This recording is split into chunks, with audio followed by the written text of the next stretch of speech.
So a neighbor calls me and says, we're moving, but I have a lot of extra wood. Would you like it? Yes, of course, but I'll come pick it up tomorrow. Well, then my husband catches wind of it and he says, what do you need all that wood for? You have too much as it is already.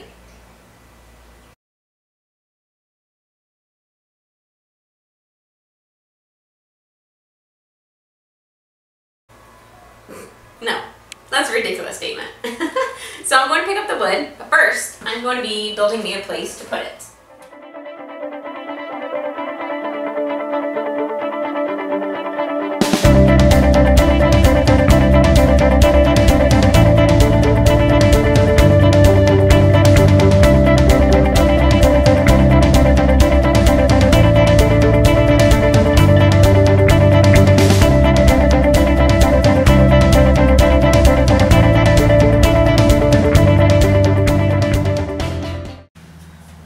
So my thought process right now, as far as the layout goes, is I'm thinking for this first 4 feet that I'm going to be putting 3 verticals on every, because my studs are on 16 centers. And so on every single layout, I'm going to be putting a vertical for the kind of like shorter scraps. And then on the rest of it, spacing them out 32 inches. I'm planning on putting two tiers, maybe 16 inches apart. Maybe I'll change that though.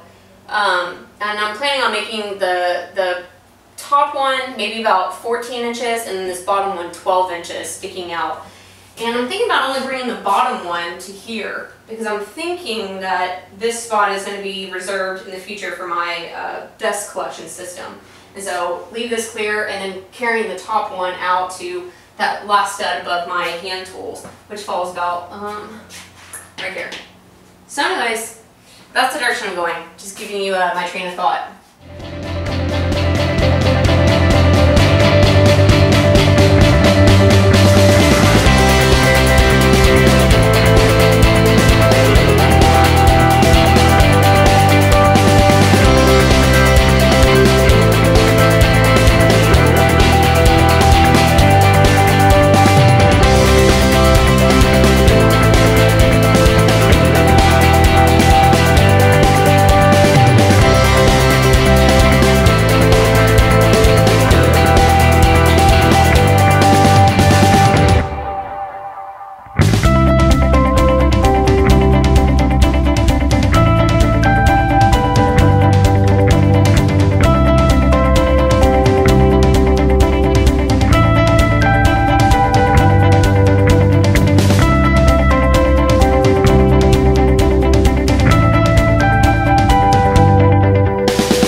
before my next project. But yeah, it's done, installed, and I love them. This is actually Mark's design from the Wood Whisperer. Great design, Mark. And I pretty much followed his tutorial step by step, except I changed the dimensions of my horizontal numbers. I made the top 14 inches and the bottom 12. Oh, and then I also used lag bolts instead of screws in these vertical supports. I used 3 4.5-inch lag bolts. And the only reason I did that over screws is because my hardware store jumped from 3.5-inch screws to like 6 3/4. So I went ahead and picked up the lag bolts instead.